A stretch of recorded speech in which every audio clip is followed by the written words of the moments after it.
The spirits of Igbo Landing. The water whispered their names. I was just a boy when I first heard the story. My grandmother would sit outside in the evenings, rocking in her wooden chair, telling us about the ones who walked into the water.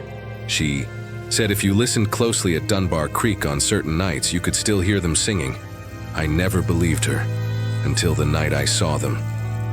In Dunbar Creek on St. Simon's Island, Glynn County, Georgia, there is a place where history still lingers, a place known as Igbo Landing. It is named after the mass suicide of Igbo people captured as slaves in 1803, an event that became one of the most powerful acts of defiance in history.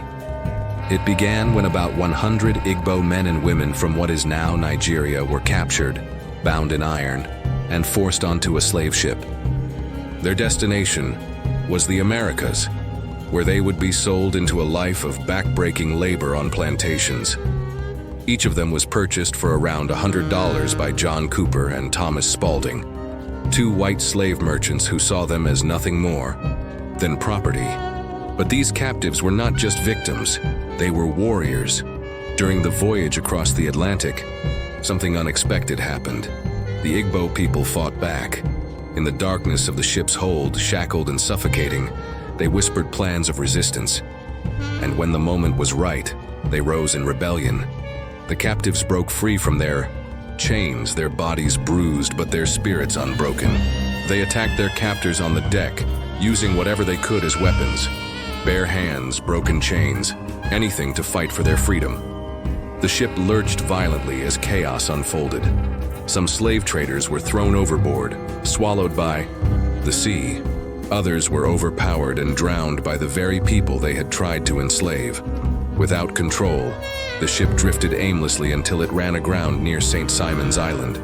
The Igbo had won their fight, but they knew their battle was far from over. The march into the water. When they reached the shore, the Igbo people were faced with a choice: submit to slavery or choose their own fate. Their high chief stood tall, looking at the unfamiliar land. Before them, he knew what awaited them if they allowed themselves to be captured again. Chains, whips, suffering. So he sang, a low, powerful song of resistance. One by one, the Igbo people followed their leader, marching in a single file line toward the water. Their white garments flowed around them as the creek welcomed them. The water rose to their knees, then their waists, then their chests. But the singing never stopped. They had chosen death over slavery. The night I saw them, I was 17 when I took a job at a fishing dock near St. Simon's Island. My uncle got me the job, helping clean boats and gut fish.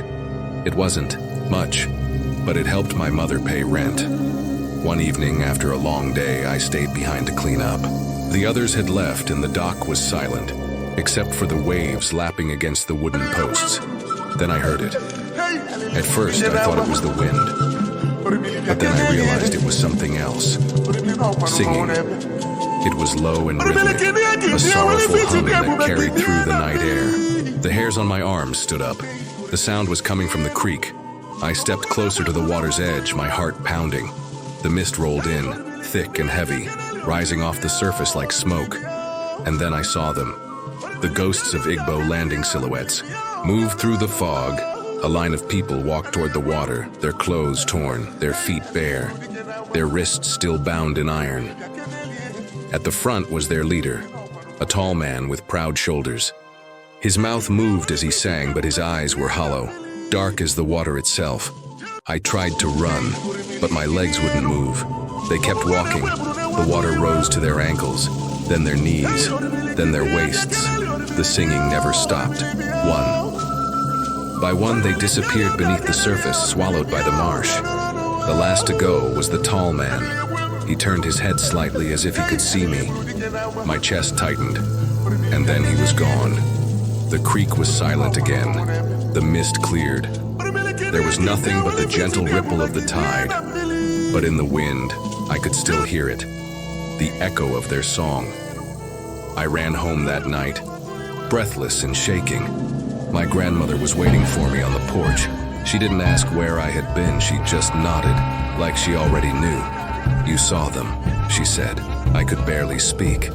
Who were they? She sighed and patted the seat beside her. The Igbo, she whispered. They would not be slaves, so they chose the water instead. I didn't sleep that night, and I never went back to the dock. But even now, I still hear the whispers in the water. Their song is never truly gone. Their story is never truly over, and their spirits will never be forgotten.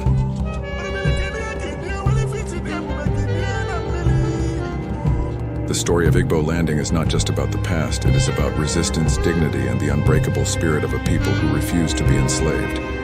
It teaches us that true freedom is not given, it is taken. The Igbo people were faced with an impossible choice: live in chains or die standing tall. They chose to control their own fate, proving that death is not the greatest loss. Submission is. Oppression thrives on fear, but courage defies it.